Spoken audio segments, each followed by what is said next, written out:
শেখ হাসিনা সবচেয়ে বেশি ক্ষতি করেছেন মুক্তিযুদ্ধে।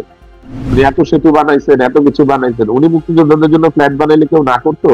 কেউ না করতো না, উনি করে নাই। উনি মুক্তিযুদ্ধ বিক্রি করতো। সার্জিস কার প্রোডাক্ট। এই সার্জিসকেও শেখ হাসিনার ছাত্রলীগ সার্জিসকে ট্রেনিং দিয়েছে।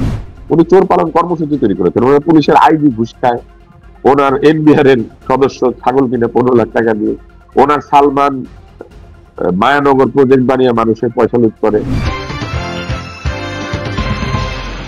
জুলাই বিপ্লবের চেতনার সবচেয়ে বড় জায়গা হচ্ছে চেতনা বলা যাবে না, উনি চেতনা বললেই মুক্তিযুদ্ধের চেতনা চলে আসে। চেতনা শব্দটাতে একটা অ্যালার্জি তৈরি হয়েছে। শেখ হাসিনা তো অনেক ক্ষতি করে গিয়েছেন। শেখ হাসিনা সবচেয়ে বেশি ক্ষতি করেছেন মুক্তিযুদ্ধে। ওনার চেয়ে বেশি মুক্তিযুদ্ধের ক্ষতি কেউ করে নাই। উনি একটা ফিল্টার বুদ্ধিজীবী তৈরি করেছিলেন, বলতো সবকিছু চেতনার ফিল্টারের ভিতর দিয়ে আসতে হবে। আমাদের কাছে কিন্তু মুক্তিযুদ্ধ করে গেছেন তুষার ভাই।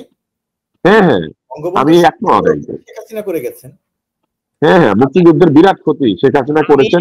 কারণ মুক্তিযুদ্ধের নাম দিয়ে উনি অনেক অন্যায় কাজকে জায়েজ করার চেষ্টা করেছেন। মুক্তিযুদ্ধ তো অন্যায়ের সমর্থক না। আচ্ছা, মুক্তিযুদ্ধের নাম দিয়ে অনেক অন্যায় কাজকে জায়েজ করার চেষ্টা করেছে, কিন্তু আমরা এই জুলাই শহীদদের জন্য প্রায় 1,500 কোটি টাকা বাজেট বরাদ্দ করা হয়েছে এবং 761 কোটি টাকার ফ্ল্যাট নির্মাণ করা হয়েছে, মানে এই বাজেটে রাখা হয়েছে, এবং 250 কোটি টাকা এককালীন অনুদান দেয়া হবে।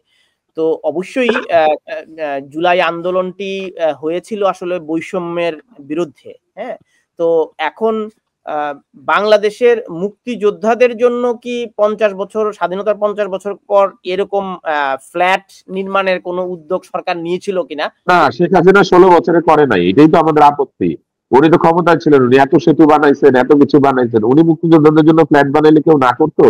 কেউ না করতো না, উনি করে নাই। উনি মুক্তিযুদ্ধ বিক্রি করতো, কিন্তু উনি মুক্তিযুদ্ধের আদর্শকে বিশ্বাস করতো না। মুক্তিযুদ্ধের আদর্শের মধ্যে ভোট চুরি আছে, মুক্তিযুদ্ধের আদর্শের মধ্যে গণতন্ত্রহীনতা আছে, মুক্তিযুদ্ধের আদর্শের মধ্যে প্রতিপক্ষকে গুম করে দেওয়া, হাওয়া করে দেওয়া আছে, মুক্তিযুদ্ধের আদর্শের মধ্যে মিথ্যা কথা বলা আছে। উনি ভোট চুরি করে, উনি আবার বলে ভোটের অধিকার উনি এনে দিয়েছে। উনি কোথায়? উনি মানুষের ভোটের অধিকার কেড়ে নিয়েছে। এই জিনিসটা কিন্তু আসলে বুঝতে হবে। আমরা যখন এই সরকারেরও কোনো সমালোচনা করি, আমরা কিন্তু কোনো বিদ্বেষ থেকে করি না। সরকারের সমালোচনা করতে হবে, তাহলেই তো সরকার ঠিক জায়গাতে থাকবে। এই সরকার তো সমালোচনা অনেক জায়গাতে সহ্য করছে, উনি তো সমালোচনা সহ্য করতে রাজি ছিলেন না। আর ওনার পরিবার তো ছিল সবকিছু ধরা ছোঁয়ার ঊর্ধ্বে। ওনার পরিবারের কোনো লোকের সমালোচনা করা যাবে না। ওনার পরিবার সব ইন্ডেমনিটি, ফেরেশতা। ওনার পরিবারের লোকজন যে এখন বিদেশে আছে, কি এমন ব্যবসা বাণিজ্য তারা করেছে, কি এমন লেখাপড়া তাদের। ওনার পরিবারের পিএইচডি কয়টা? ওনার 11টা আছে, 17টা পিএইচডি আছে, সেগুলো সব পাওয়া আর কি বিভিন্ন ভাবে।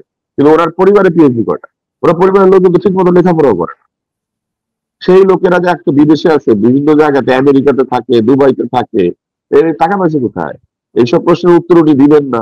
উনি শুধু বলবেন যে এই অপরাধ হচ্ছে, অপরাধ হচ্ছে। আমরা সেটাও মেনে নিতে রাজি না।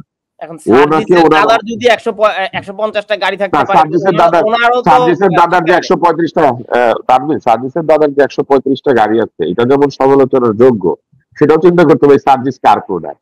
এই সার্জিসকেও শেখ হাসিনার ছাত্রলীগ সার্জিসকে ট্রেনিং দিয়েছে। এগুলো তো সব ওনার কাছে শিক্ষা। আমি জনাব গোলাম মুর্তজার কাছে এই প্রসঙ্গটি একটু জানতে চাই। জনাব মুর্তজা, আপনি কি মনে করেন যে কোটা আন্দোলন নিয়ে আসলে এই অভ্যুত্থানের সূত্রপাত হয়েছিল, কোটা বা বৈষম্যের বিরুদ্ধে ছাত্ররা জেগে উঠেছিল, তো এখন আমরা আবার দেখলাম যে যারা জুলাই শহীদ পরিবারের সদস্যদের জন্য বিশ্ববিদ্যালয়ে ভর্তির কোটা থেকে, চাকরির ভর্তির কোটা থেকে শুরু করে সমস্ত জায়গায় কোটা, এবং আজকে দেখলাম একটি গণমাধ্যমে এসেছে যে তারা জাতীয় সংসদে আসনও চায় শহীদ পরিবারের সদস্যরা। আমি শুধু তানভীরকে একটা প্রশ্ন করে রাখি এই ফাঁকে। তানভীর, আপনি মনে করে বলেন যে শেখ হাসিনার চারপাশে ক্ষমতাবান একজন লোক যে 100% অনেস্ট, আপনি তাকে সার্টিফিকেট দিতে পারবেন যে এই লোক কোনো দুর্নীতি করে না? আপনি খুঁজে বলেন তো একটা নাম, আপনি পাবেন না। এই মন্তব্যটি নিশ্চয়ই অনেক দর্শক দেখছেন, কেউ না কেউ নিশ্চয়ই এসে এটি উত্তর দেবেন। আমি যেহেতু আওয়ামী লীগের প্রতিনিধি না, হ্যাঁ,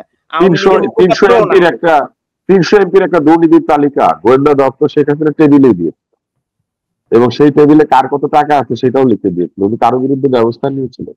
উনি চোর পালন কর্মসূচি তৈরি করেছেন। ওনার পুলিশের আইজি ঘুষ খায়, ওনার এনবিআর এর সদস্য ছাগল কিনে 15 লাখ টাকা দিয়ে, ওনার সালমান মায়ানগর প্রজেক্ট বানিয়ে মানুষের পয়সা লুট করে, ওনার এসালম তো পুরো বাংলাদেশের ব্যাংকিং ব্যবস্থা লুট করে দিচ্ছে, এসালমের অ্যাসিস্ট্যান্ট পিকে হালদার লিজিং কোম্পানি লুট করে দিচ্ছে, ওনার আশেপাশে লুটেরা থাকতে কিছু নাই। ওনার নসরুল হামিদ দীপু, এমনকি দীপুর ভাইরা ভাই পর্যন্ত টাকা পয়সা লুটপাট করেছে।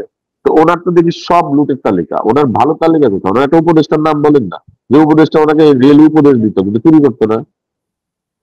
পাবেন না, উনি চোর পছন্দ করে। উনি ইলেকশনের দিন রাত্রে বেলা চোরের সাথে ডিনার করছে, এসালামের পরিবারের সাথে। তো এখন এখন এখন যে নতুন অন্তর্বর্তী সরকার, এই অন্তর্বর্তী সরকারের উপদেষ্টাদের একজন নাম বলেন না যাদের বিরুদ্ধে অভিযোগ নাই? না, অনেকে আছে। আপনি সালাউদ্দিন সাহেবের নামে অভিযোগ আছে, আবরার সাহেবের নামে অভিযোগ আছে, 90% বিরুদ্ধে অভিযোগ নাই। এটা সত্যি কথা, সত্যি কথা। আপনি কিন্তু দেখবেন না যে সকল দপ্তরের ব্যাপারে অভিযোগ উঠেছে। অভিযোগ উঠেছে 2-3টা দপ্তরে, এবং সেই 2-3টা দপ্তরে অভিযোগ উঠার মতো ঘটনা ঘটেছে বলে উঠেছে। তার মধ্যে একটা হচ্ছে স্বাস্থ্য, এবং ওইটা নিয়ে আমার যথেষ্ট অভিযোগ আছে। কারণ স্বাস্থ্যের এই ক্ষতি করার অধিকার তাদেরকে কেউ দেয় নাই। তো পুরো গোটা জাতির স্বাস্থ্য খারাপ করে দিচ্ছে। টিকা আসে নাই, আপনি জানেন বাচ্চাদের টিকা আসে নাই গত কয়েক মাস ধরে। বাচ্চারা টিকা দিতে পারতেছে না শিশুরা, যেখানে বাংলাদেশ 95% টিকা দিয়ে মানে পৃথিবীতে ইতিহাস গড়েছে।